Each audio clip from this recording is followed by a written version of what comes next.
the decisions that you would make when you're around people you love and care for, I want you to get mature enough to make those when they're not around. That's manhood.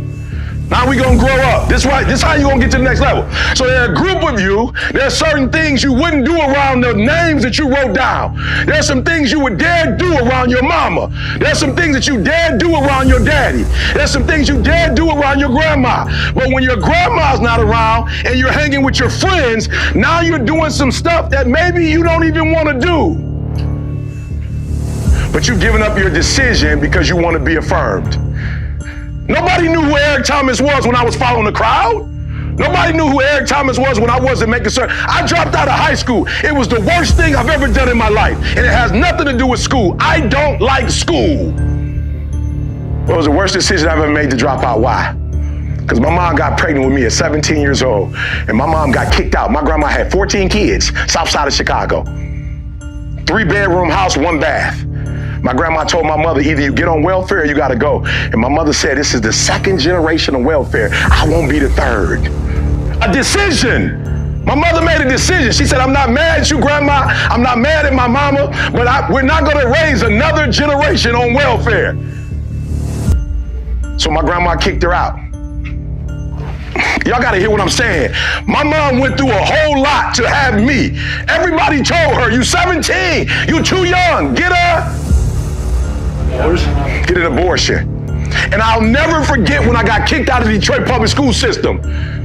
They called my mom up there and said, look, we gotta have you come before we can kick him out. This is his 3rd strike. And I'll never forget being at that school, and my mom is a proud woman. I ain't never seen my mama cry. She was raised with 13 siblings on the south side of Chicago. I've never seen my mother cry. I've never seen my mother beg. My mother begged the principal. I've never seen it. My mom begged. I've never seen it after. I've never seen it again. My mother begged that principal to let me stay in school. My mother begged a grown man. She pleaded with him, please, don't kick my baby out. Let him stay in school. And I'll never forget, the principal went to my file and he showed my mom my academic, middle school, high school. He said, you want school for your son. He don't want school. He's been kicked out on several occasions. His grades, he don't want to be here. You want him to be here. And I'll never forget, that was you guys are athletes, so you know that walk you take? The walk you take from here to the field. I took a walk at 16. I took a walk with my mom, and we walked down the long hall of Detroit Henry Ford, and my mother didn't say a word to me. Oh, you know when, now I don't know about where y'all come from, but where I come from, when your mama gets so mad she can't talk, you've gone too far. And I remember we walked out and we opened the door and my mom went to her car. And I remember my mom shed a tear. And my mom said, I ain't raised you like this. I don't know what happened to you. I didn't raise you like this. But you know what happened? I was hanging with people and I was making their decisions, not thinking about my mama and how it would hurt my mama. So to be honest with you, the only reason I got a PhD is because when I got that GED and finally graduated from college the first time, I was 30 years old. And my mom drove all the way from Michigan. All those friends that I used to do stuff with, I'm going somewhere. I want to make sure we get this because there's some decisions that need to be made. The coaches are telling you what to do. You got a phenomenal coaching staff, right? They're going to be telling you, professors, parents, but you got to make the decision. Coach going to give you the best scheme. But the teams that win are the teams that get on one accord with each other, one accord with the staff, one accord with your parents, one accord with the values. See, listen to me. I'm trying to tell you guys, you think to be a champion means you run faster, you got more skills. No. The champions have more value. I'm telling you what I've seen. I'm telling you, Kobe just had more values. Kobe just wanted it more than everybody else wanted. Kobe was relentless. Kobe had a value of relentless. He didn't just know the word relentless. He was relentless. It was in his DNA. Some of you say the word, but it's not a value. Some of you say the word because you know coach want to hear the word, but you are not relentless. You just say the word. You repeat what you hear. But when you get to a point where you make a decision to be relentless, there are things that people who are relentless get that people who are not, they don't get. So what coach is telling you, if you really want to be a national champion, you have to make a decision. And I made some different decisions. At 30 years old, I got my first degree. And all my little homies who I got in trouble with, I don't know where they are, but my mama, after all those years, guess who came? The people on the paper. Guess who drove 779 miles from Detroit, Michigan to Huntsville, Alabama to see her baby graduate. And let me tell you something, I was 30 years old with 2 kids, and my mama screamed like I had graduated on time. My mama was screaming like I was 22 years old, and I had made all the right decisions. And when I saw that smile, I said, we got to do that one more time. This first one was for high school that she didn't get. The second one is going to be for the college that she get. And the PhD, and guess what? Mama was at every last one of them. Grandma was at, Auntie Cleo was at everyone. Auntie Wanda was at. And I took a shift, y'all, and I stopped doing stuff for people who I probably wouldn't even know 20 years from now. And I started thinking about the people that helped me get to it. Now listen to me very closely. When y'all playing now, when y'all out there doing your thing, I want you to think about these people. Why? Because you're gonna play at a whole nother level when you're thinking about them. There's a different energy you get when you do it for mama. Have you ever read those stories before where you got a kid trapped under a car, or there's a pit bull chasing the mama and she got her baby, and all of a sudden this frail woman is able to get this dog off her child? She's able to lift a car. Like, how do you do that? And then the next day, if you told her to lift a car for $1 million without her baby being under there, I promise you she couldn't do it. Why? The adrenaline that we get when we do something for a loved one is a different energy you get when you're doing something just for a score, when you're doing something just to get some affirmation. When you start doing stuff for the people you love, it's a whole nother level.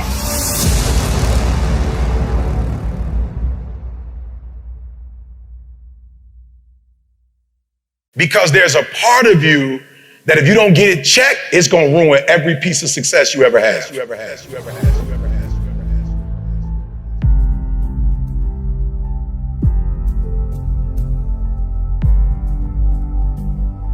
And you know what? I just want to stop for a minute, just be real.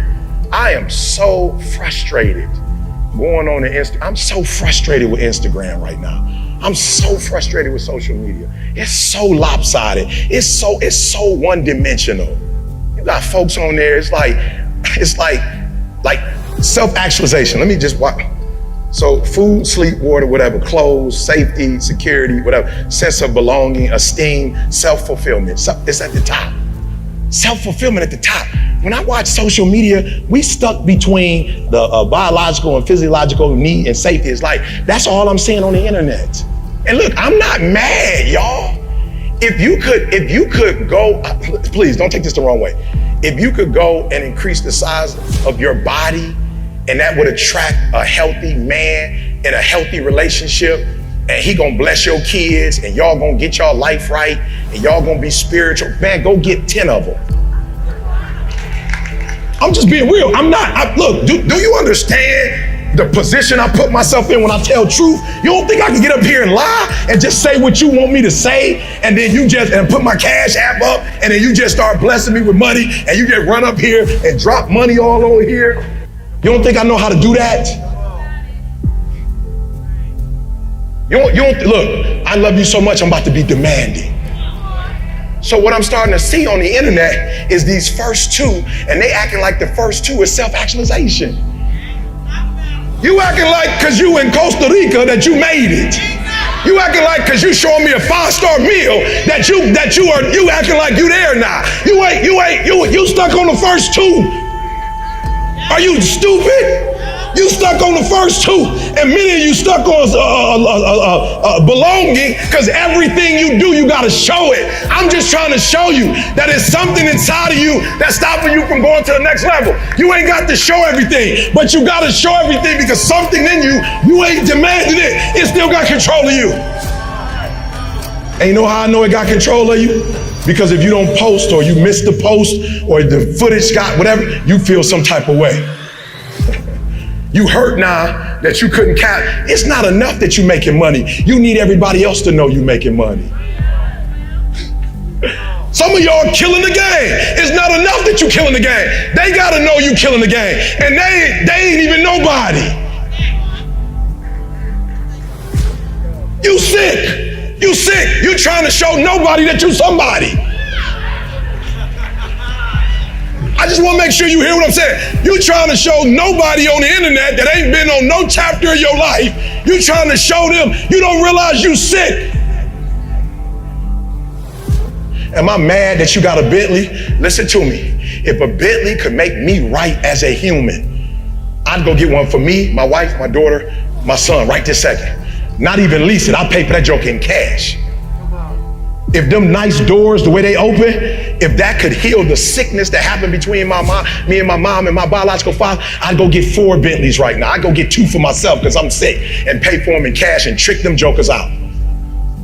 You are treating the bottom ones like they the top ones. You worshiping low-hanging fruit. What I'm trying to tell you is, when you get to self-actualization, you get it all. Why? Because most humans never get here. And when you get here, all the money is here, all the opportunities are here. People like Jesse who killing the game, you get attracted to these people, and then other billionaires, millionaires calling you because they want to be on the platform. When you get to self-actualization, the cars come with self-actualization. The house comes with self-actualization. Watch this, watch this. Best compliment I heard. Me and my wife, best compliment we heard, I don't know, in all year, 2021, I wish Willie would have told me he was gonna say it, I would have recorded it and turned it into an NFT. My man, Willie stayed the night at the crib, woke up the next morning, like, I ain't slept out, but I've never felt that type of peace. The peace ain't at the bottom. That's a Louis, that's Gucci. Peace ain't at the bottom. When you get to self-actualization, people walk in your house and feel some of their spirit that they ain't never felt before. You still on some low-hanging fruit. You on some low-hanging fruit. I'm telling you, get to the top. Get to the top. Get to the top. Get everything at the top. Everything at the top. When you get to the top, whatever cars you want, my boy Josh got a dealership. He getting the cars for me. They dropping them off at the crib. I don't even gotta go nowhere to get the car. When you get to the top, they send you the stuff. You ain't even got to go to the store to buy it. When you get to the top, grown men see you in the airport and say, I don't take pictures with grown men. I'm a man. I ain't jocking no other man. But bro, I want to get a picture with you.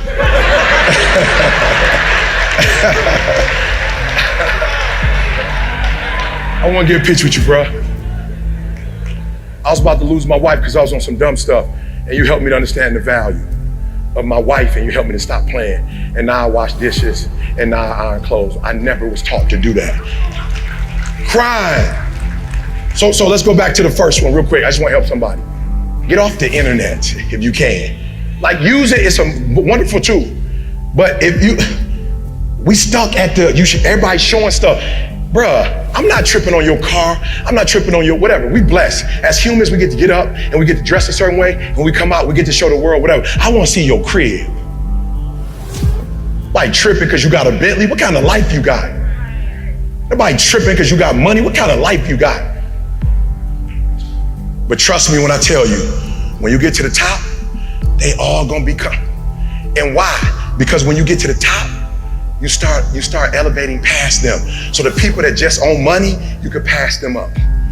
Can I get some personal development stuff on? Can I see you growing in your house? Can I see you and your wife, you and your kid? Can you just be honest with me about some of the hell you're going through? Willie Moe, when you put the picture up and you was crying, I was like, praise God. When some other man who's showing all this stuff, all he got coming out, the Louis with 10 bags. Why do I care about 10 bags? That ain't about to do nothing for my life and my soul. Why you keep showing me your car and your stuff?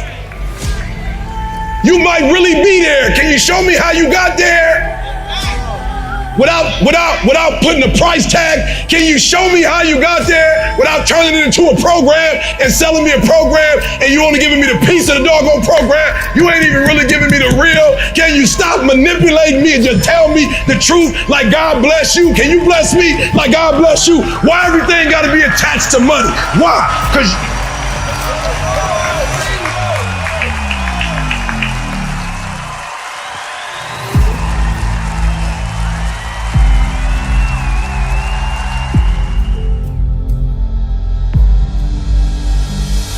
let's go to work. What do you want?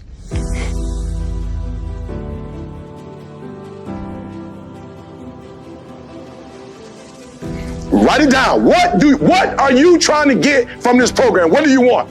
I also found, number 2, that the most successful people in the world are the most successful people in the world because they have clarity on what they want.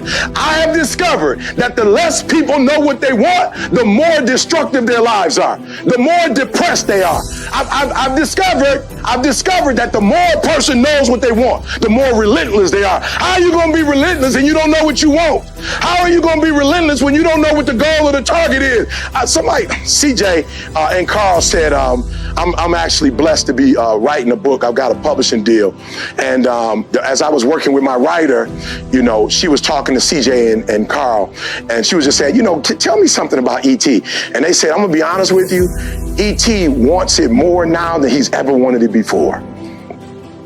They said it's weird. I don't know how. He's number 1 in the world. He's hungrier now than he's ever been before. It's like an obsession. Like he's obsessed with being the best that he could be. He has an insatiable desire. Why? I have a target. What's the target? The Nobel Prize. That's the target. That's the target. When you're in football, it's the Lombardi Trophy. I want to show you the power of clarity. LeBron wakes up every day and does what he does because he knows what he's going after. It's specific. The Lombardi Trophy. I saw Lombardi name here. Lombardi in football. Stanley Cup. It's specific. Nobel Prize. Somebody said, why are you going after the Nobel Prize? Because LeBron going after. Because Tom Brady going after.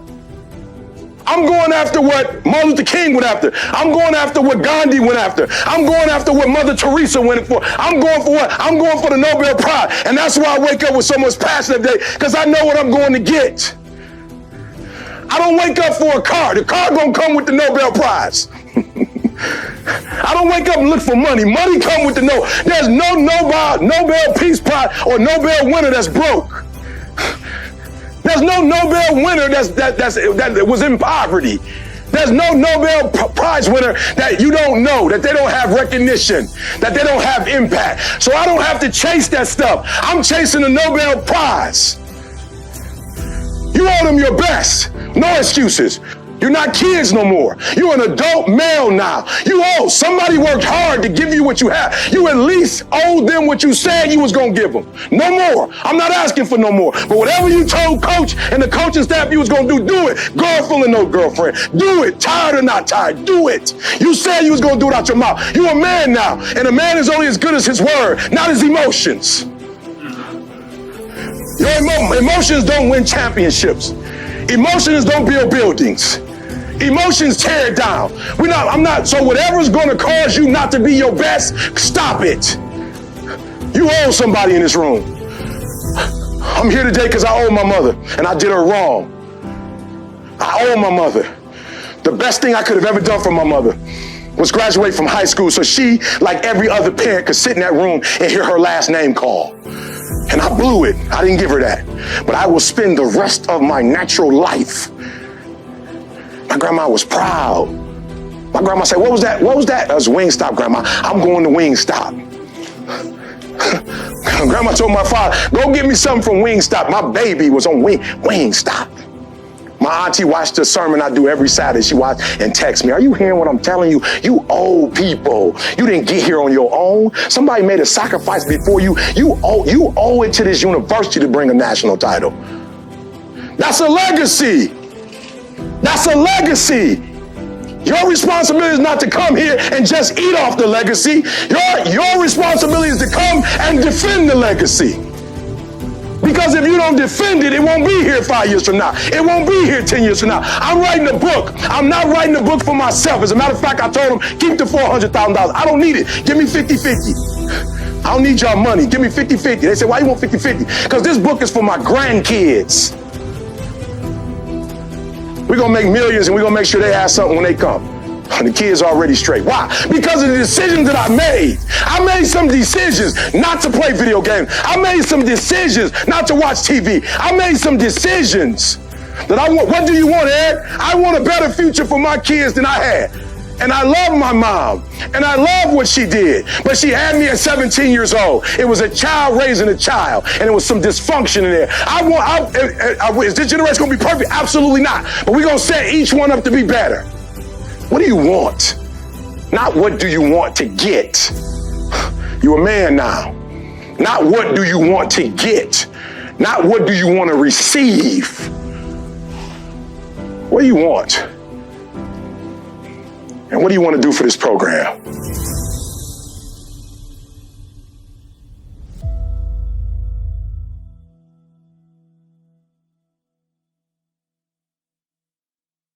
Here's the deal. If you get to the top of the tree, all the fruit from the bottom at the top is going to be there, son. I'm trying to tell you the reason why you're not doing it is not because you don't have what it takes to do it, not because you don't have the ability to do it, but whatever it is you say you're going to do, the meaning is not strong enough. Somehow the meaning is not strong enough. You've not put enough value in it. You don't have enough skin in it. You played around with it so much that you don't have nothing to lose if you don't do it. What I'm telling you is you got to create the type of scenarios, not the goal, the type of scenarios that if it doesn't work, you lose everything. And because you cannot lose everything, you got to make it happen. So I don't need you focusing on cars and money and stuff. You're going to get that. I need you to focus on why you were born in the first place. Why are you here on earth for this particular time? What are you doing here? And those of you in this room, you are great. You are phenomenal, and you're not walking in it because you don't know who you are and what you want. So there is no playtime. There is no fun time. If you don't know what you want, then you've not begun to live yet. And so I need you to spend, hey, E.T., I don't know what I'm passionate about. You better find out. It's our time right now. I want to make that plain. Listen to me very closely. There should be a sense of urgency. We don't have another 100.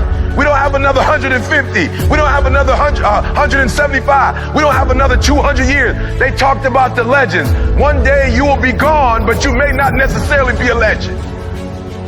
You're going to die regardless. Being a legend is a choice. It's a choice. There's only one thing that changed. I went from a victim to a victor.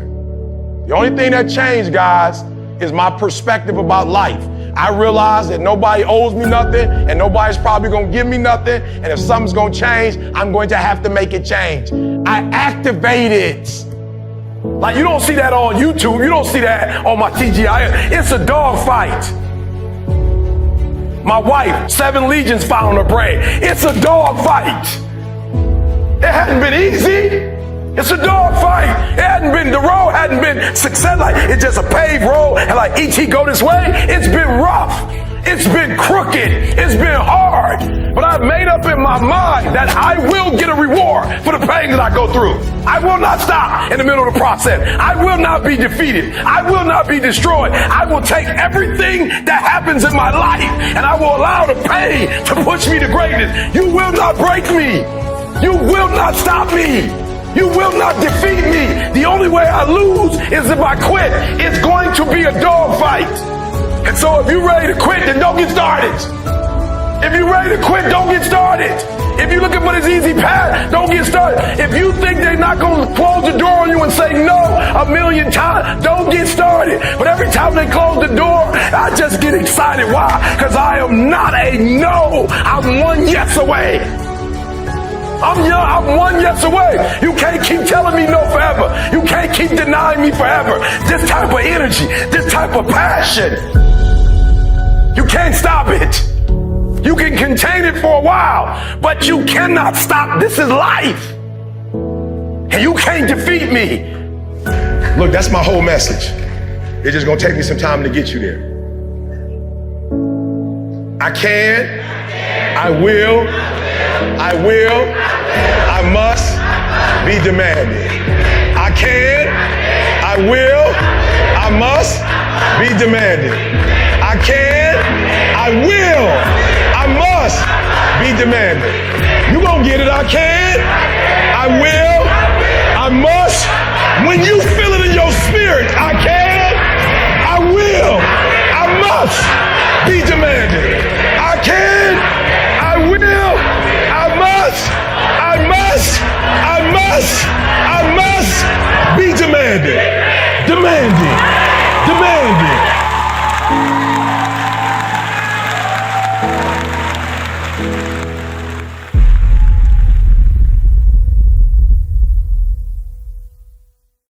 If you are a 1, you cannot expect to lead 2s, 3s, 4, 5s. If you're a 1, you can only lead 0s. It doesn't make you a bad person, you just need to focus on 0s. The problem is you are 1 trying to lead 3s. But when you become the right person and you become a 10, you become a leader. Why? Because 9, 8, 7, 6, 5, they follow you. So listen to me, when we leave, I'm gonna walk you through some stuff, but before we leave, I just need you to be the right person. So I was listening to a young lady, on Instagram with my wife, and she was like, well, why do men do this? My wife was like, I don't know why my wife was talking to Instagram. I was like, sweetheart, she can't hear you. But my wife was like, young lady, you're not dealing with men, you're dealing with boys. So you're having problems. And I said to my wife, I was like, wow, we've been married 31 years. And as I became a man, my wife started doing things that she wouldn't do when I was a boy. And my professors started doing things they wouldn't do when I was a boy. And businesses started doing things for me that they wouldn't do when I was a boy. But when I became a man. And so for those of you who, I don't want you to think leadership is you're over somebody. I don't want you to think leadership is a title, because it's not.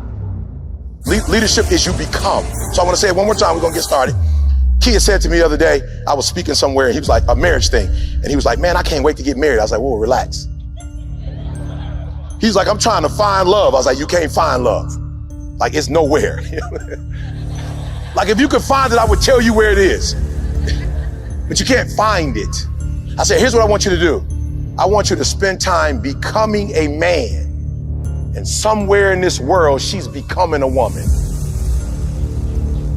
I don't know when it's gonna happen, but somewhere you're gonna be somewhere doing man stuff. And she's gonna be in the same room doing woman stuff.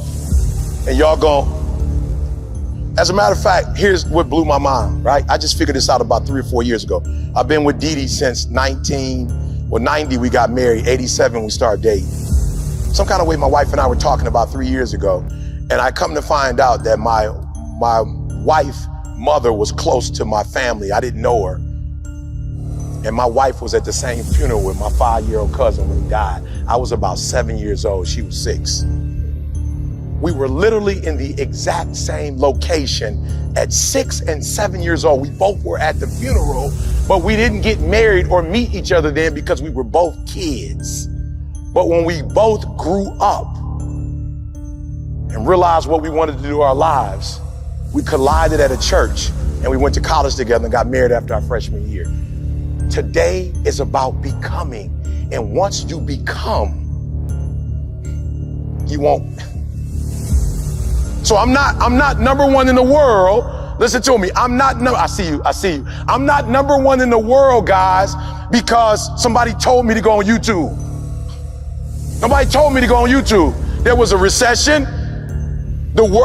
Ford, GM, Chrysler went down, and I just started, what up? I just started motivating people on Monday. It's your boy, E.T. Bump, thank God it's Friday. There is no thank God it's Friday without thank God it's Monday. You don't have no money on Friday if you ain't went to work on Monday. There's no partying if you broke. So let's not focus on Friday. Let's focus on Monday, because if we have an explosive Monday, we can have a phenomenal weekend. And the world started listening to my stuff. And then I went from doing it on Monday because the world was loving it. I'm walking through the airport. People like, what up? Do that thing you do. I'm like, what? The what up? I'm like, that's corny. Like, bro, I'm from the D, bro. I don't be just walking around doing that. I just do that. That's like asking JJ Dynamite every time he walking around. Like, bro, I don't do that, bro. That's corny. They was like, no, do it though. And I was like, all right, what up? I'm in the airport feeling crazy. What up? It's your boy, E.T. And the world started loving it. So guess what I do? I started doing it every day. And then I started doing it twice a day. Then I started doing 3 times a day. That's just what I'm saying. 120. Nobody told me to do that. I just started developing. How did you get so much content? I was just reading a whole bunch of books. What makes the great great? I was just reading books. So here's what I need you to do for me. I need to develop the whole you. Why? because when you look at this building, right, that's the, this is crazy. On the left side, this is what the building looked like. On the left side. And I wish you could see the big pictures, like palm trees, the ocean is right there. This is in Miami. It's beautiful. But when you look on the left side, what happened was somebody was more concerned with the glass on the outside. Somebody was more concerned with the countertops. Somebody was more concerned with the marble floor. Somebody in the marble, somebody was more with the chandeliers. Like, and they came in and saw it and spent thousands of dollars to be in this. Somebody didn't do the real work. And one day, because they didn't do the real work, the whole building crashed down. You say, Eric, the whole building didn't crash down. It's just the right side. Listen to me very closely. When the right side came down, guess what happened? Everybody lived on the left side got out of it. So the whole building crashed. What I'm telling you today is you can make money if you want to. And if all you do is make money, I promise you, you're going to crash. Why? Because money does not solve every challenge. When my wife got MS, I couldn't just sprinkle money over her. When my wife got MS, we had to go to prayer. We had to go to God. And people said, when Dee Dee got MS, Eric, it didn't look like it bothered you. What happened? I said I had been praying for 20 years at 3 o'clock in the morning, every day, 20 straight years. So when she got sick, I just got up the next day and took it to God. And if you see Dee Dee today, you wouldn't even know she had MS. Why? Because prayer solves some things money can't. But I can't.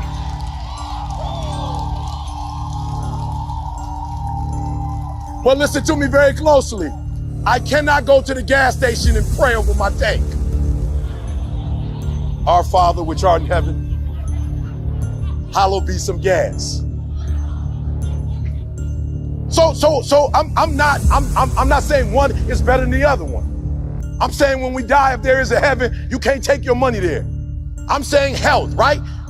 Right, listen to me, what, mass, oh, if that's what it takes, I don't know. But I wake up every day and I'm worried about my immune system.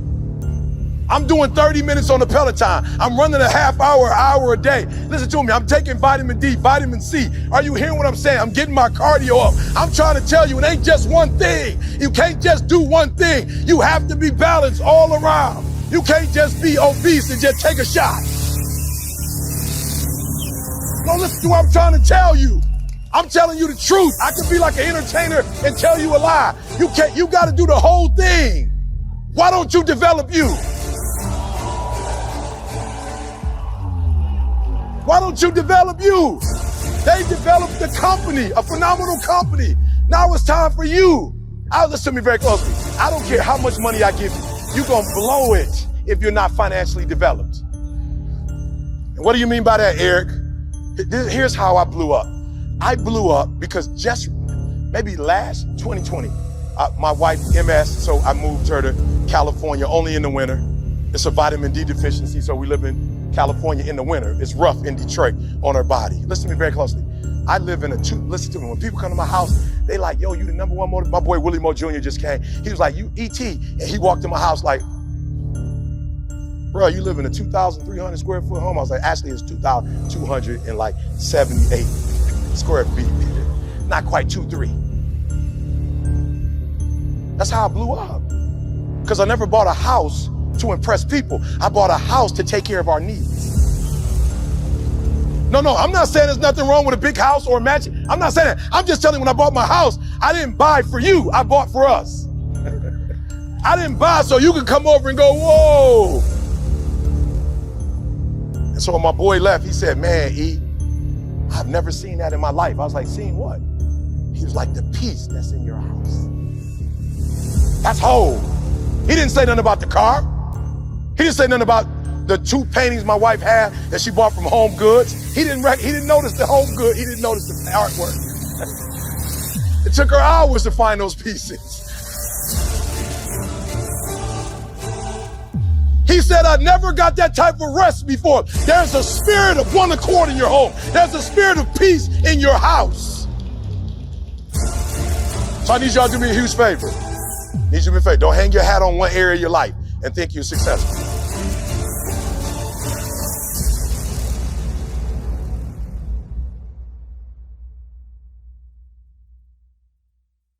Somebody talk to me. Yep, before I point, what do you got to do to separate yourself? Wake up earlier than the rest. Yep. What time is that? What time are they getting up? Getting up at 9. Good. So you need to be up at least by what? 7. Am I better than the other motivational speakers? I don't know if I'm more talented than them. I just know I get up at 3 o'clock and put my videos out first. I just know I do 5 a day. So if you're actually better than me, nobody will know. All right, watch this. Tony Robbins back in the day, Les Brown back in the day, when you watched a 2-minute video and you ordered one of their videos, how long you think it take for the CD to get to the crib or the DVD to get to your crib? Anybody, how long you think it takes? 4 weeks. 4 weeks. I did something nobody else did. I gave away my content. I put my content out every day. You're probably in love with ET at that point. You're about to get a divorce. You just failed your bar exam. Your team just lost in the championship. You don't need motivation 4 weeks from now. I saw a gap, y'all. I saw a gap in the industry. And I said, just give your stuff away for free. And guess what? When you give it away for free, they will be endeared to you because I believe the content is sweet. You know when you go to the grocery store or you go to the mall and they say, try fried rice. You're like, yo, I'm good on that. No, try fried rice. You're like, bro, I want to try fried rice. And then you taste it, you're like, ooh. They're like, come, $5.99. Right? They gave it to you for free. And then you bid it for free, and guess what happened? You bought a whole meal. So I'm being real. What are you going to do to separate yourself? I separated myself. I started getting up early, 3 o'clock in the morning. I'll never forget a kid from Chicago told me, like, yo, E, you talking about thank God it's Monday. You release your videos on Sunday night. I said, bruh, it's Sunday in Chicago. It's Monday in Singapore. It's Monday in Australia, baby. We ain't just getting American money. We all over the world. I'm separating myself. I'm putting my stuff out on Sunday night in the shy, but in the world, it's Monday. So what are you doing to separate yourself? 2, 3 more. Talk to me. What are you doing? Wake up early. I love it. What are you doing? Having extreme ownership. Good. Taking extreme. I love that. Accountability. Coach ain't got to tell you. Your mama ain't got to tell you. Your daddy ain't got to tell you. But that's what happened when you got an entitled spirit and you think you there already. You don't hold yourself accountable. Good. Talk to me. Figure out your priorities. Good. Figure out your priorities. Give me some of your priorities. So you leaving the gym early. Give me an example sometime what you left the gym early for. Good. How much money that pay you? No, I'm gonna say it again. How much money that pay you? But staying in the gym could possibly do what? Take care of your family. Good. Somebody else. Love it. Talk to me. Stop worrying about what other people got. Good. Stop worrying about what other people got. Because one day you're gonna what? Happy yourself. Bro, when I see these bros when I see them making paper, this is what my mama used to tell me. My mama say, if he got his mail, then that mean the mailman is on the... When I watched, and this year I'm like, whoa, we can make that kind of money. Let's go, eh?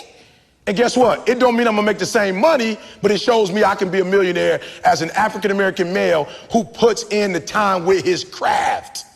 So I'm not watching what other people are doing, but am I being inspired by other people? Absolutely. So we're not watching what they do because guess what happens? Just because a man is on top one day, it don't mean he's gonna be on top forever. And just because you're not on top today don't mean you ain't gonna be on top forever. Who would have ever thought Toronto would have won this year? Right? That came out of nowhere. Everybody was saying what about the East? Everybody was saying what about the East? They don't got a chance, right? All kind of stuff happened. They got a chance. So I love it. Good. 2 more. Where we at, baby? Talk to me. This is where the rubber meets the road, where you take personal accountability. Good. Hey, can I say this? No disrespect to rap and where rap is, but like, don't try to be something you like. Don't listen to stuff on and try to be something you're not. All right? Don't be like a studio gangster. Right? For real, some of y'all, you come from good backgrounds. Like, embrace that. Some of y'all come from good homes, good parents. You got 2 parents at the crib, or you got your mom and your dad both involved in your life. Your grandma doggone took you to church. Your mom prayed with you, and you get out the house trying to act like, you feel me? Like I told you, I'm from the shop. You can look up my birth certificate. I went to school too in Detroit. You can look it up. I don't got to act like I'm hard. I don't got to act like I'm nothing. Like I'm going to be who I am. Y'all all came outside. Each one of y'all, when y'all came outside, I did what?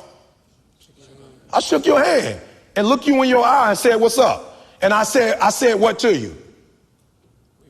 I said who I was and where I'm from. Some of y'all, you big time. You like, whatever. Who was this jerk? Or who's this dude? I'm like, I don't care how big time you are. Hi, I'm Eric Thomas. My grandma would kill me if I don't introduce myself. That's just what my grandma taught me. That's polite. I don't care how much money I got. I don't care how much fame I got. We all humans. Be who you are, bruh. Whoever you are, wherever you come from. You come from the suburbs, you ain't got to claim like, you know what I'm saying? Like, if you from the north side of Chicago, you ain't got to be, you from the suburbs, you ain't got to be like, yo, I'm from the west side. You ain't got to try to claim something you not or be something you not. Like, be comfortable in your own skin is what I'm trying to tell y'all. That's how I blew up. I wasn't trying to be rebellious wearing a hat.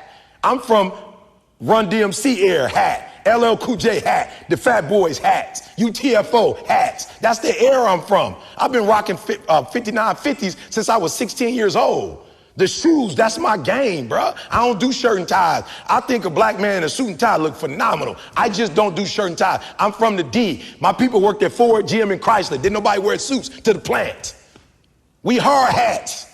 So I'm myself, bro, and I'm comfortable with myself. I'm about 5'10" with my shoes on. I'm comfortable. Dude, like, are you short? I'm comfortable. Married 5'10". Been married 30 years, 5'10". 2 beautiful kids, 5'10". I don't need to be 6'6". That's your life. I see dudes 6'10". I'm like, you wasting it. You bragging about you 6'8". You wasting the height.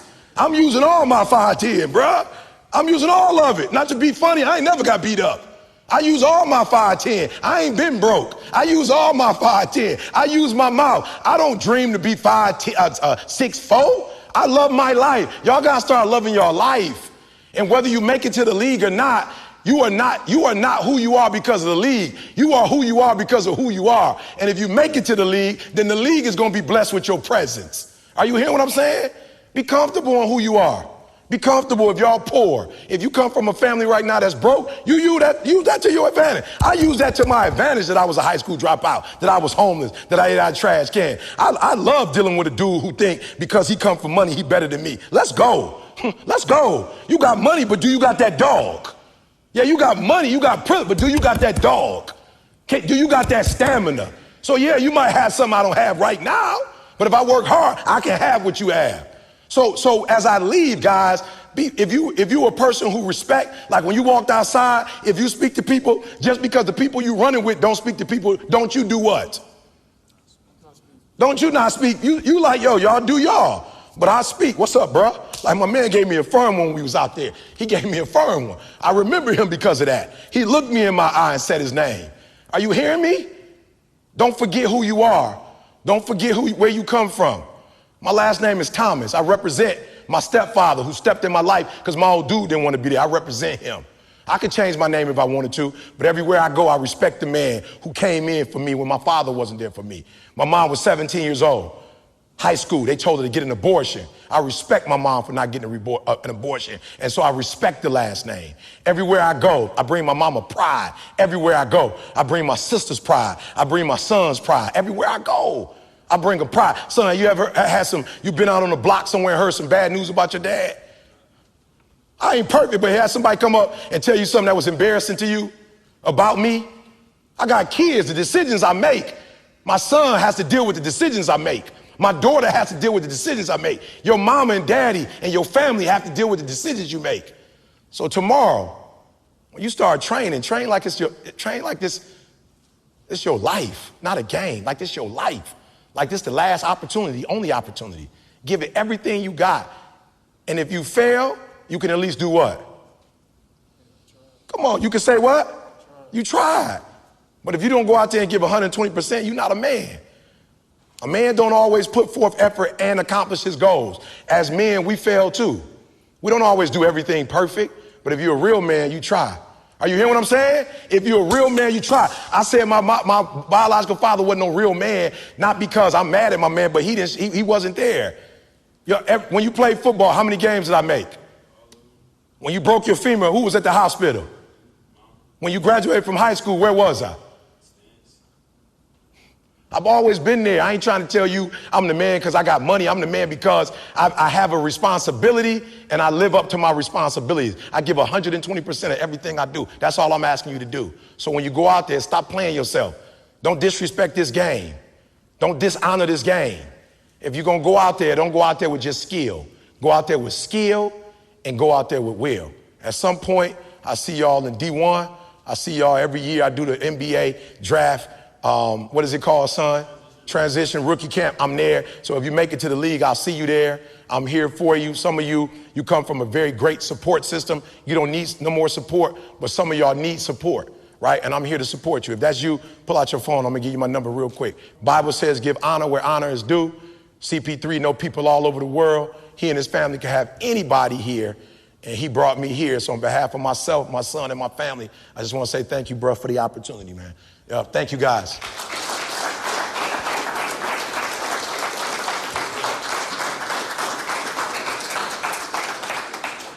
If y'all don't mind, we're going to go back and forth. And it's a privilege for me because, and somebody just tell me real quick, I'm old. So when I was born in the 70s, like my grandma would have a picture of Dr. Martin Luther King. Anybody, y'all familiar with Dr. Martin Luther King? I just know, what I'm saying? I know, this generation really ain't like, some of y'all ain't into black history like that. But when we was young, my grandma would have a picture of Jesus Christ and Martin Luther King right there, right? And so when we was coming up, Martin, Malcolm, Marcus Garvey, Sojourner Truth, Harriet Tubman, like that's what they put in us, right? So real quick, the reason why I like to do this kind of stuff is because you guys got an opportunity of a lifetime. And sometimes, your youth is the best thing you got going for you, but sometimes it could be, it could be the opposite, right? So let me just ask you this question. What state are we in right now? Good, North Carolina, right? So you talented, a lot of y'all talented, but let's just say 150 years ago, 200 years ago, right here on this actual land, if it was a whole bunch of black men in this room like this, you would be what?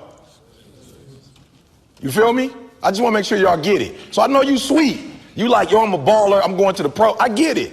But what I'm trying to explain to you is 200 years ago in the same land, on the same spot, it could have been dudes that look just like you, buff as you, tall as you, as talented as you, but they didn't have an opportunity to do what?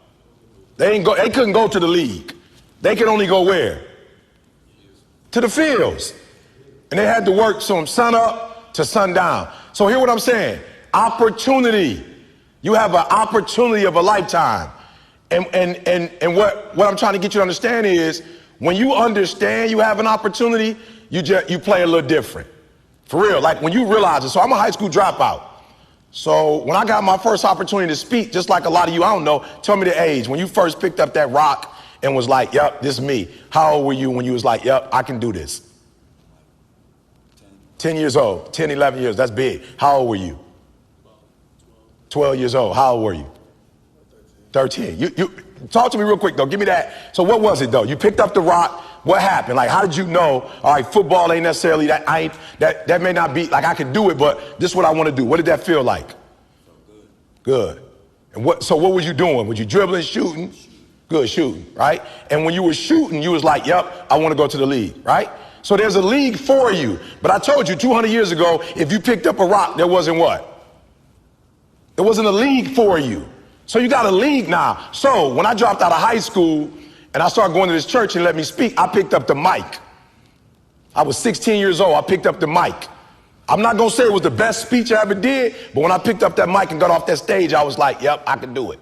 And so you looked up to who when you played ball? Like, who were the people you looked up to? Kobe. LeBron. CP. D-Wade. Kobe. I was the same thing with me with Dr. Martin Luther King. When I saw Dr. Martin Luther King up there, like in Washington, like all those people, I got a dream. When I saw Malcolm, like boom. And I saw hundreds of black men, boom. Like, let's go. I'm like, ooh, I could do that. Like, I could do that. And then when I found out I could make money doing it and I could take care of my family, I was like, showtime. Like, you only got one shot, E. So here's what I want to tell you. You have an opportunity, but to keep it 100, how many jobs are in the NBA? For real, because I know you sweet. I'm not taking nothing away from that. But you got to understand that pride come before a fall. You got to understand that pride come before a fall. So I want you to be sweet, but don't be so prideful that you don't look at the facts. It's 400 jobs. It's 400 jobs in the league. But how many, let's just say, for real, I ain't being prejudiced, but how many just black men in the United States of America do you think trying to go to the NBA? You think it's more than 400? How many of y'all think it's about 1,000 dudes? Chicago, Detroit, Gary, Indiana. Houston, New Orleans. How many of y'all think there's more than 1,000 cats across the country, LA, Oklahoma, who trying to go to the league? Let me see your hands. Jersey, I'm sorry, no doubt. Don't forget Jersey. I love it. Don't forget Jersey. Jersey trying to go. How many of y'all think it's 10,000? He said more. How many you think? So you say millions. So I say about 50,000 maybe who can really play. You have 50,000 people who all is trying to fight for 400 jobs. France, Italy. So now you ain't even, you're right. You probably, he said millions. You're probably right now. You know what I'm saying? Because I was just thinking about the United States of America. I'm not thinking about the rest of the world. And so you said 400, but are those 400 jobs available every year? So those 400 not even available. So I don't know the numbers because I don't play ball. Somebody give me the numbers of what's available in the league every year. How many real jobs are in the league every year? 45 jobs. And you just told me you got 1 million of them wanting. So I just want to tell you a couple things, right? Because when we were enslaved, there were some people like Frederick Douglass. He had that dog. Go study him.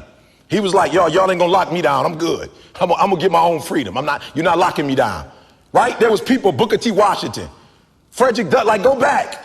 Carter G. Woodson, there's dudes back in the day, they wrote. So here's what I want to tell you, that a lot of the people that's gonna get those 45, they're gonna have to have that dog. Right? So I want to say this to you. It's a lot of you for real. You just feel like flat out. It's just automatic. That's how you feeling. First of all, you got to realize there's injury. Anything can happen to you. So let's not even deal with injury. Let's just deal with for real. 45 jobs and everybody fighting for them. Number one, I'm going to be real with you. Number one, if you're going to get it, you're going to have that dog. You're going to have that dog. You're going to have to be that dude that say, I'm not just going with skill. So here's where a lot of kids that I meet, I don't care what it is. I work in NFL, NBA, Major League Baseball. I work with soccer. I'm in Australia working. I'm all over the world. Sports, period. There's a one type of dude who feel like because he's gifted that it's just an automatic road for him. And let me tell y'all something. You are gifted, but you better humble yourself. You listen to what I tell you. How many people in here, you 6'6" or taller? Let me see your hand real quick. 6'6" or taller. All right, let me say this to you. You ain't had nothing to do with that. You had absolutely nothing to do with it. That was the creator. You had nothing to do with that. I'm just being for real. Dude 6'8", he got Haley like I'm the man. That's like you came out. Your parents, however the DNA happened, you just came out with those skills. You were born with that. Right? You were born with that. You didn't do nothing to earn that. You were born with height. You were born with a structure. You came with a DNA. You was born with that. That's not what gets you in the league. Not what you were born with. You got skill and you got will. You got skill and you got will. Two total different things. You were born with certain things, but to get to the next level, and not just get to the next level, to stay at the next level, you got to have will when you get to that next level. So when you play, you have to compete. Right? Now let's be real. Y'all gotta, you don't owe nobody in this room. I want y'all to be honest with me. How many of y'all can honestly say, when it comes to the game, practice, that every time you practice, you got that same dog. You giving 120%. Every time you practice, you don't care what the circumstances, what the situation is, every single time you giving 120%. Don't lie. Let me see your hands. Don't lie. Don't lie. All right, how many of y'all like, I'm gonna be real. Probably about 90% of the time, I'm giving 120%. Let me see your hand. 90% of the time. Good, hands down. 80% of the time. Let me see it. All right, so pull out your phones real quick. You got your phones? Pull your phones out. 3 things I'm letting y'all get out. First of all, understand, I'm just saying, make sure you understand this. You have an opportunity of a lifetime. So when people ask me, why are you so passionate? Because, bro, I got an opportunity to be a multimillionaire from talking. Bruh. From talking, and you're going to have opportunity. Bro, we started with speaking. We doing real estate. I own a solar company right here in North Carolina called Harbor Solar. I'm meeting with my guys tomorrow. Bruh, I'm a high school dropout. My daddy wasn't in my life. But I found out I had a gift. Then I found out your gift shall make room for you. And I'm like, ooh. Oh, you mean to tell me if I perfect this, I can eat and my kids can eat and my kids' kids can eat? So number one, opportunity. And every day I want you to wake up and not just go, I'm sweet like that. I want you to go, whoa. So let me tell you what I mean by that. I personally feel Martin Luther King would run circles around me. That's how I feel. I feel like if Martin Luther King was alive today and he preached, and he had a robe, he'd have a switch on that boy, or at least the Jumpman boy be on his robe. I guarantee you, if Martin Luther King was speaking, a major brand would sponsor my man. Every time he had a drink, I bet you he Gatorade. Why? But the difference between Martin Luther King, my man was 26 years old with a PhD. 26. He was 26, 27, leading multitudes of people. But what's the difference between me and Martin Luther King? I think he's sweeter than me, but he wasn't no multimillionaire. What's the difference between me and Martin Luther King? Talk to me. What's the difference? Say it again. Opportunity. What was the what do you mean by opportunity?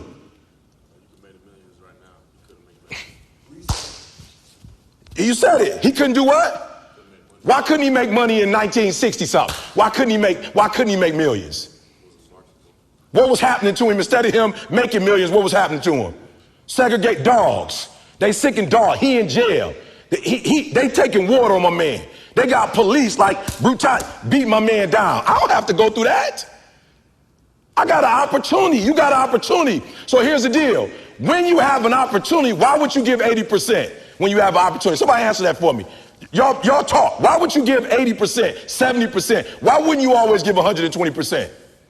It's sports. It's basketball. Ain't no segregation. Why wouldn't you give 120%? Talk to me. What would make you not give 120%? You got to answer it. Injury.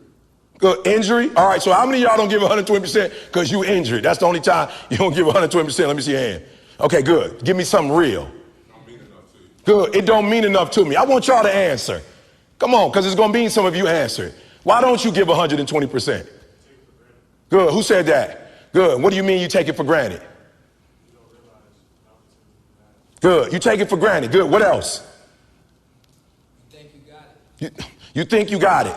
Let me ask you this question. I know you sweet for real. I know people talk about you. I know when you walk through the store. Look, I worked at Michigan State for 4 years. I've been in D1 all over, whatever. I know, I used to tease my ballers in D1. It's like they don't even got clothes. When they walk around, they just walk around with like whatever college you go to. It's like that's your gear. You ain't got no clothes. Like you can come to class when you want. You can do whatever you want. I already know. You the man. We know that. Like I already get that. When you walk around, you young, people want your autograph. Every time you go somewhere, people whispering, is that you? I get that. But he said something important. You may get it, but right now what? You don't got it. For real. You might get it, but right now what? Oh, I can't hear y'all. You may get it, but right now what? You don't have it. And you acting like you what? So when you act like you make it, what happened? Good. Give me some more stuff for real. That like I'm not giving 120. Talk to me. What else? Say it again. You said it's difficult? I can't hear him. It might get difficult. Okay, cool. And what do you mean it might get difficult? I don't play ball. So how can ball get difficult? Stop making shots. Good. Stop making shots so you lose your confidence. All right, what else? What else is stopping y'all from giving 120? We can't fix. Like, here's the deal. When y'all go play tonight, tomorrow, my goal is for you to go 120. So you're going to have the right people in here helping y'all. But if you giving me 70, 80, 90, you ain't giving me 120. You're not going to get out of this experience what you're supposed to get out. That's my job. From today on, you play whatever your best game is. You play that level every single time. It doesn't mean you're going to score every time, but the effort has it. You can always give 120% effort. You can't dictate if the ball going to always go in. You can't dictate what kind of game you're going to have. You can't dictate how your body is going to respond to moving around. But you can dictate your what? You can dictate your good. You can dictate your, you can always give 120 on your effort. So tell me, again, give me two more. Why don't you always give 120% effort? Say it again. Lazy, what does that mean? Why at your age would you be lazy? Probably what you've done throughout your day. Good. That you don't. Good. You're not disciplined. You're not. You rely again on skill and not on what? On will. You rely on skill, right? And when you get to the league, everybody's what? Everybody's skillful. When you get to the league, everybody got skill. You ain't in high school no more. You ain't in college, right? For real. I tell the football players all the time. I work with Auburn, Clemson, whatever. Like, guys, 9 out of the 10 teams you playing, they whack. You only playing about 3 good teams. But when you go to the pros, everybody you playing is a pro. Good, what else? Why wouldn't you give 120%? Effort. I got one. Yep. Just like they're doing right now, instead of speaking up, everybody wants to be cool. Yep. Nobody wants to stand out and be a leader. So instead of somebody just stepping up and standing up and giving the man an actual answer, nobody wants to stand out in front of their friends and look different. And I'm not mad at you. I'm just saying 45. You got 45 jobs, bruh. You competing against 1 million people for 45 jobs. So if you don't want to talk, that's up to you. But I'm telling you, it's 45 jobs. And somebody in this room is going to be disappointed a couple years from now. And you know what's crazy? I do this all over the world, not just with athletes. A lot of the kids I see in school, I see them in prison. And when I go to prison and speak, and they're in prison, then they're ready to do what? They're like, E, let me get that book, bruh. I thought you told me you wrote a book. Can I get that book? I'm like, bruh, I tried to give you the book when you was on the outside. So it's only 45 jobs. Talk to me. Hard work's not flat and it's not sexy. Good. Hard work and sexy. Good. What else? Get baby by parents. Say it again. Get baby by their parents. You're getting baby by your parents. Yeah. What else? Lifestyle. Yeah. What do you mean by that? Y'all tell me what do you mean by lifestyle? Partying, chasing girls. Partying, chasing girls. This right here, for a lot of y'all ain't got no discipline. It's killing you. It's killing you. And you don't even realize it's killing you. It's killing you. This ain't taking you to the lead. That female ain't taking you to the lead. All right, so here's what we're gonna do. Number 2. All right, because if you're not giving 120, I'm not mad at you. My job is not to dog you out. My job is to help those of you who want to be 140. Which one of you guys in the room, you like, yo, for real, E, I want to be one of the 45. Let me see your hand. I want to be one of the 45. Good, hands down. So now what I'm gonna do is help you with your effort. So in your phone, write this down in your phone, the people you love. Give me 3 people you love the most. Give me 3 people you love the most. Put them down. 3 people. And when somebody, now this shouldn't be hard for them to respond to. I'm about to give you something easy. I'm gonna give you a cakewalk. All right, 3 people, don't say mama, don't say daddy. I don't want common nouns, I want proper nouns. Say my name. 1 person, 2 people, give me the names of the people you put down in there. Give me the names. Yes, sir. Good. What did I say? What did I just say? Okay. No, I'm just saying, period. No common nouns. Give it to me. Give me the names. Good. Say their names. What's their names? Javon, Michael, and Sean. Good. What do you love about them? Everything they put into. Good. Younger or older? All older. Good. Anybody else? Who you doing this for? Yep. Talk to me. Randy, Selena, and God. Good. Who are those people? I mean, I know God, but who's the other people? Okay. Good. Who else? Good. Talk to me. I'm about to help somebody right now. Somebody else. Help me out. Give me the names. Jeanette Moore, Noel Powell, Marquise Bell. Good. Good. So some of you like me, I ain't have my daddy. Right? I'm from Chicago, South Side. I ain't had my father in my life. My father, high school dropout. To this day, he's 70 years old, never got it. I don't know who my grandfather is. My mom got pregnant with me at 17 years old. South Side of Chicago. She went to Dunbar High. I didn't have the people in my life that was supposed to be in my life, so I made some stupid decisions, dropped out of high school, homeless, living in abandoned buildings, eating out of trash can. I promise you, if a speaker came, I was like some of y'all, I wasn't saying nothing, but guess what happened? Guess what happened?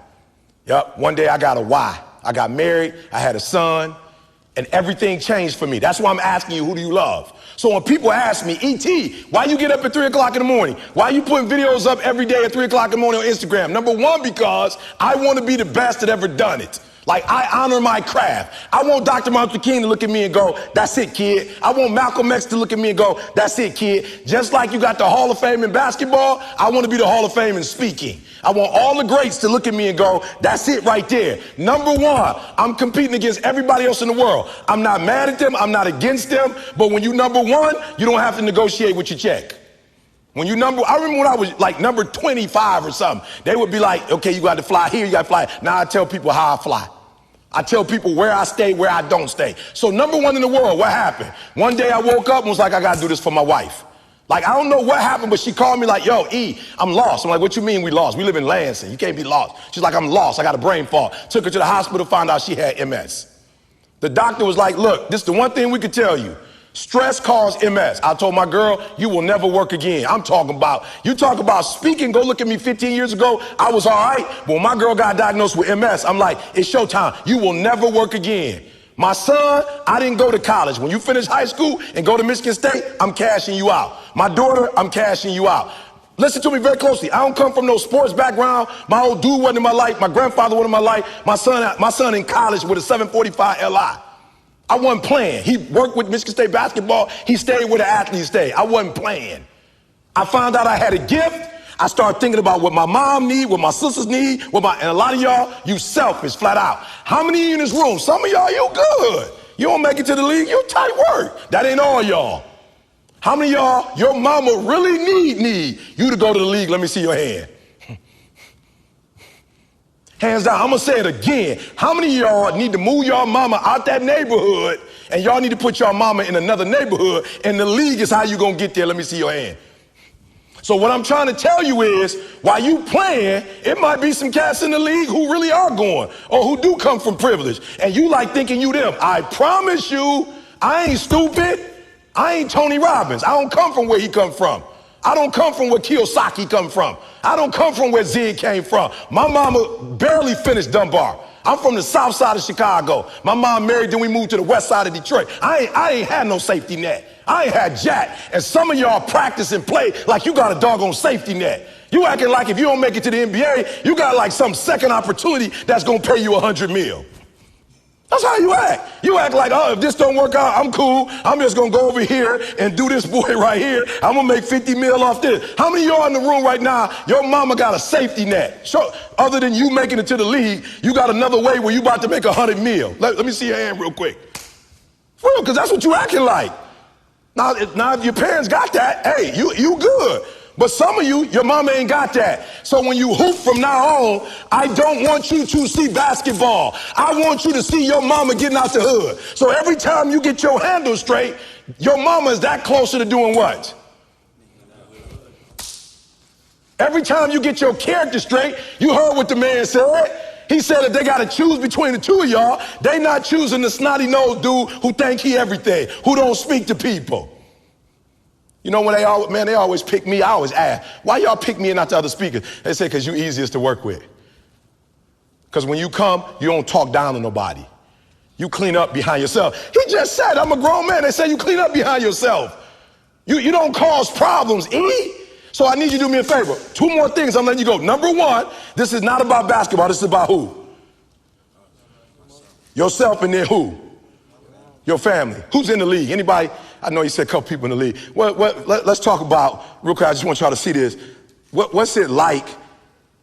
They call that the draft. I'm sorry, I didn't make it to the draft. You made it the draft. What is it like, guys, to get picked up on a team and then you call your mom or your dad, you let your mom and dad know you're on a team? What does that feel like? So that right there, that's the feel. Like, so I'm coming. So the days you don't feel like working out, it's easy. How do you get motivated? How you get pumped up? You think about mama and that feeling on draft day. And which one is more important? You get some rest or mama coming to the draft? I'm just being real. Which one is more important? So somebody locking you down, you trying to score and they locking you down. Like in your mind, you got to go, uh-oh, this ain't just about me getting locked down. This is about mama not having what? This mama not having what? Food. So at halftime, when coach go back over the stuff, when you come out, what you got to do? Gotta kill. You got to kill. I just told y'all, this is how my man eats. We got a solar company now. This is how my grandkids gonna eat. He doing his own personal thing. This is how we eat. This ain't no motivational presentation. This is how my mama eat right now. This is how my wife never have to go to work again. This is how we live on the West Coast and on the East Coast. And I ain't no baller. And I ain't making millions of dollars. But my gift is making room for me. Every time I get on 3 o'clock in the morning, I'm killing them. I'm killing them. Tony Robinson can't keep up. He's a phenomenal speaker, but he ain't from the shy. He can't keep up. My motor. I got a different motor. I got a different grind. And I ain't doing just one video today. How many videos I'm doing? Where you at, Nikki? How many videos we doing? Look, Tony, if you're better than me, you can't keep up with me.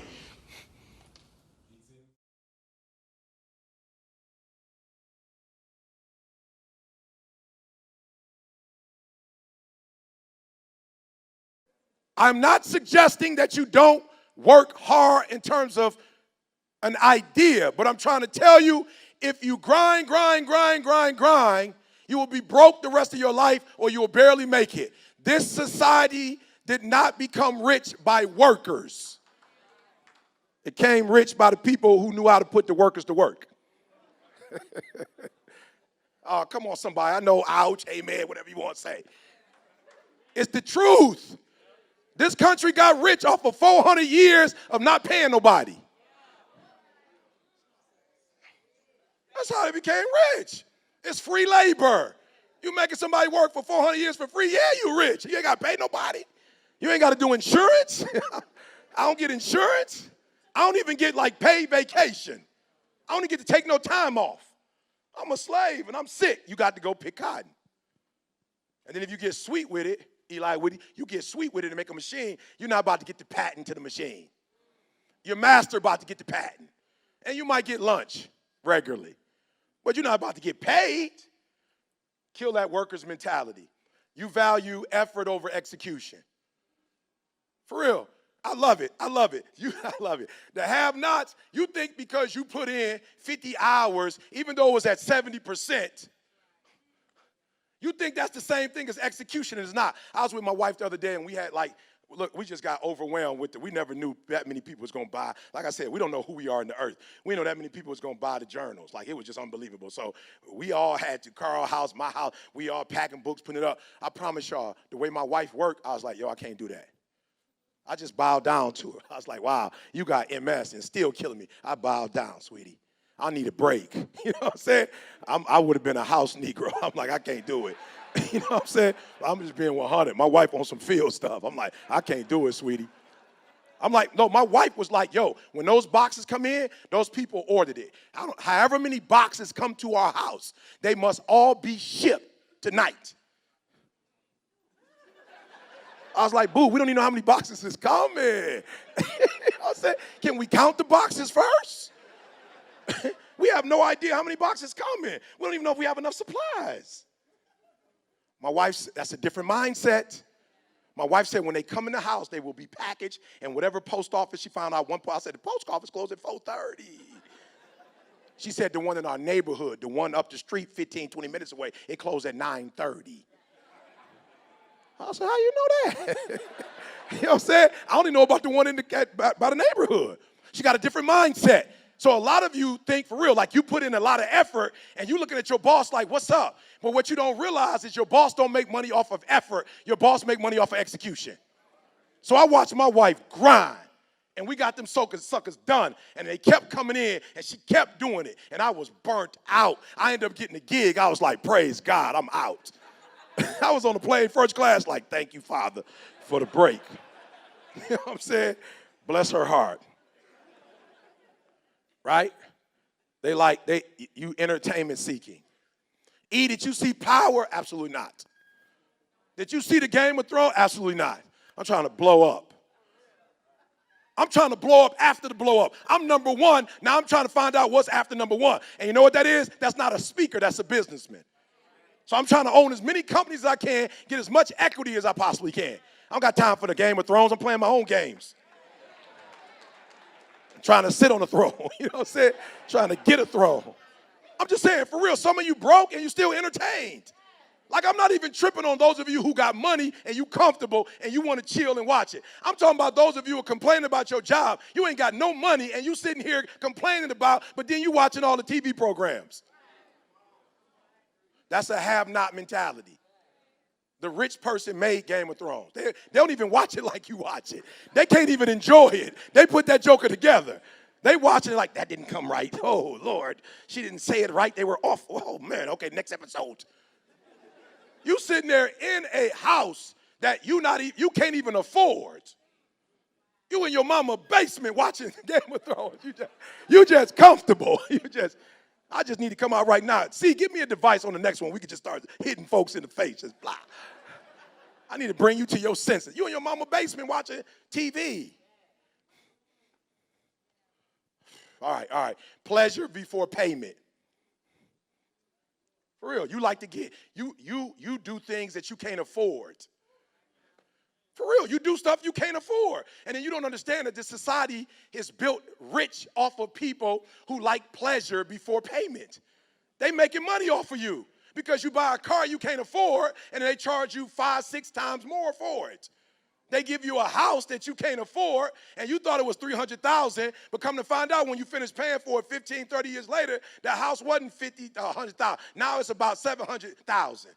You didn't pay the extra $500,000 for a house. That's not worth it. But they caught you because you was broke. They saw you watching the Game of Thrones. They saw you.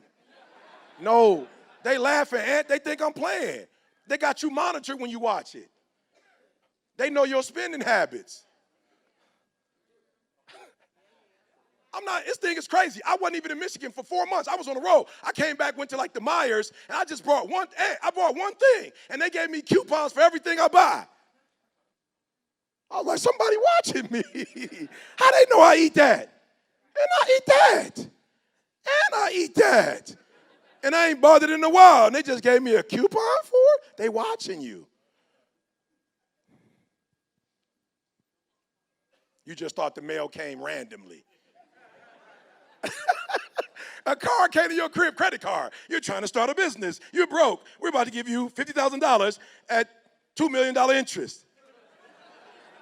You didn't read that part. It was so small. You was just geek. I got a credit card. I prayed and the credit card came. No, don't put that on God. You didn't make your credit card holy. I'm sorry. I know, but they getting mad. Let me stop.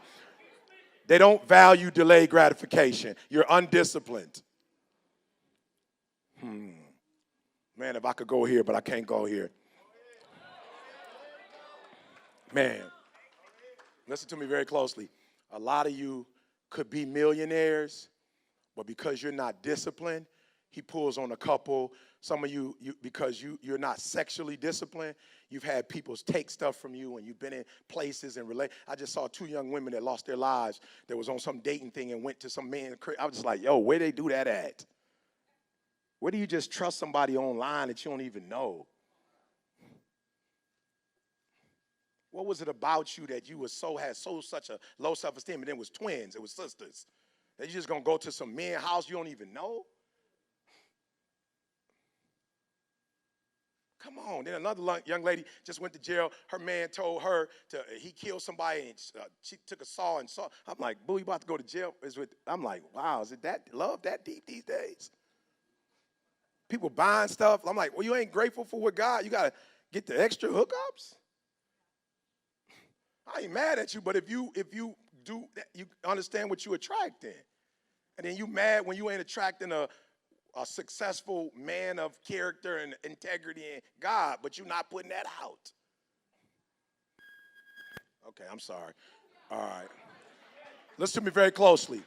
Your zero is going to go to the next level when you can learn to say no. I was just at a function. My man was like, E, you did a phenomenal job, bruh. We doing happy hour at 3:30. I said, my plane leave at 3:50. He said, you're not going to stay for happy hour? I said, bruh, I'm not here for no happy hour. We don't know each other like that. Happy hour? I came to speak.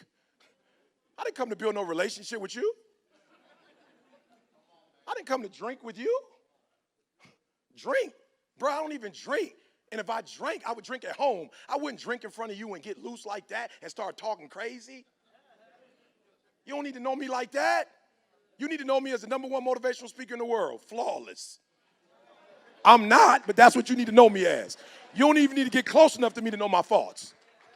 This is a business transaction. You going doing business with people drinking like y'all. What you being social for? You don't have no discipline. Drink when you get home. You just see some free wine. You see some free alcohol. Drink when you get home. This is business. Boundaries. There are boundaries. My man like, yo, why you got to go? Because I'm married. I got a wife. I'm going home. We finished. We ain't got no more business to do. You told me you wanted a 2-hour presentation. I did it. I'm going home. But this is a resort. And I'm going home. Why? Because I can't get in trouble at home. I can't get in trouble at the crib. I can get in trouble at this resort. It's a lot of temptation at this resort. So I'm going home, where it's okay to get into temptation at the crib. The bed is undefiled. Like, I can come home and do this. I can't be doing that over there. And many of you are not where you're supposed to be, not because you're not gifted. You have absolutely no discipline.